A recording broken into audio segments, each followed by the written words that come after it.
পিতা মাতার খেদমত করলে আল্লাহ রাসূল সাল্লাল্লাহু আলাইহি ওয়াসাল্লাম হাদিসের মধ্যে বলেছেন, যারা পিতা মাতার খেদমত করবে তারা আমার সাথে এরকম ভাবে জান্নাতে থাকবে।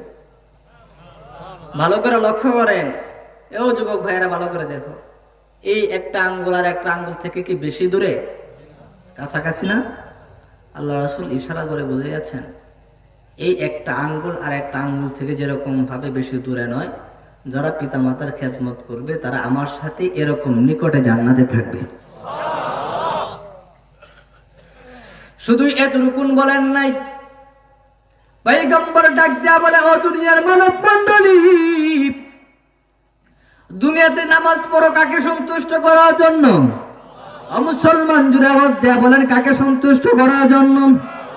দুনিয়াতে নামাজ পড়েন, রোজা রাখেন, হজ করেন, যাকাত আদায় করেন আল্লাহ তাআলাকে রাজি খুশি করার জন্য। আল্লাহর নবী, বিশ্ব নবী রাহমাতুল লিল আলামিন সহজ একটা আমলের কথা বলেছেন। পয়গম্বর ডাক দেয়া বলে, এ আমার উম্মতরা রে, তুমি যে তোমার রবকে সন্তুষ্ট করতে চাও, তুমি তোমার প্রতিপালককে সন্তুষ্ট করতে চাও, অথচ তোমার রবের সন্তুষ্ট হলো রিদার রব্বি ফি রিদাল ওয়ালিদাইন ওয়া সাখাতুর রব্বি ফি সাখাতিল ওয়ালিদাইন। পয়গম্বর ডাক দেয়া বলে, হে আমার উম্মতের দল, তোমরা যদি তোমাদের প্রতিপালককে সন্তুষ্ট করতে চাও, নামাজের মধ্যে সন্তুষ্ট করতে চাও, যাকাতের মাধ্যমে সন্তুষ্ট করতে চাও, হজের মাধ্যমে সন্তুষ্ট করতে চাও, অথচ আমি পয়গম্বর বলে দিলাম রিদার রব্বি ফি রিদাল ওয়ালিদাইন, তোমার রবের সন্তুষ্ট হলো তোমার পিতামাতার সন্তুষ্টের উপর। অর্থাৎ তুমি যদি তোমার পিতামাতাকে সন্তুষ্ট করতে পারো, পিতামাতার সাথে ভালো আচরণ করে তাদেরকে সন্তুষ্ট করতে পারো, পিতামাতার খেদমত করে তাদেরকে সন্তুষ্ট করতে পারো, বিশ্বনবী ডাক দেয়া বলে রিদার রব্বি ফি রিদাল ওয়ালিদাইন, যদি তোমার খেদমতের মাধ্যমে তোমার পিতামাতা তোমার উপর সন্তুষ্ট হয়ে যায়, আসমানের মালিক আল্লাহ পাক রব্বুল আলামিন তোমার উপর সন্তুষ্ট হয়ে যাবে। বিশ্বনবী এলান করে দিয়েছেন, সুস্পষ্ট বক্তব্য দিয়েছেন। ও যুবক ভাইয়েরা, যদি তোমার পিতামাতাকে সন্তুষ্ট করতে পারো, আল্লাহ তাআলা স্বয়ং নিজে তোমার উপর সন্তুষ্ট হয়ে যাবে। আর যদি তোমার কোনো খারাপ আচরণের মাধ্যমে তোমার পিতামাতা তোমার উপর অসন্তুষ্ট হয়ে যায়, আসমানের মালিক আল্লাহ তাআলা স্বয়ং নিজে তোমার উপর অসন্তুষ্ট হয়ে যাবে। অনেক কঠিন।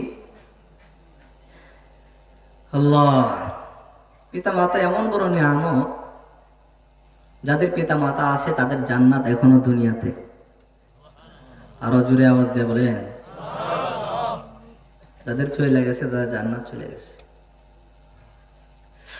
আল্লাহ রাসূল সাল্লাল্লাহু আলাইহি ওয়াসাল্লাম, আমি যে হাদিসে মুবারকা তেলাওয়াত করেছি, পয়গম্বর বলে, ও যার ঘরে মা আছে, ভালো করে শোনো যুবক ভাই, দিলের কানটা নরম করে ভালো করে শোনো, যাদের আব্বা আম্মা এখনো ঘরে আছে ভালো করে শোনো।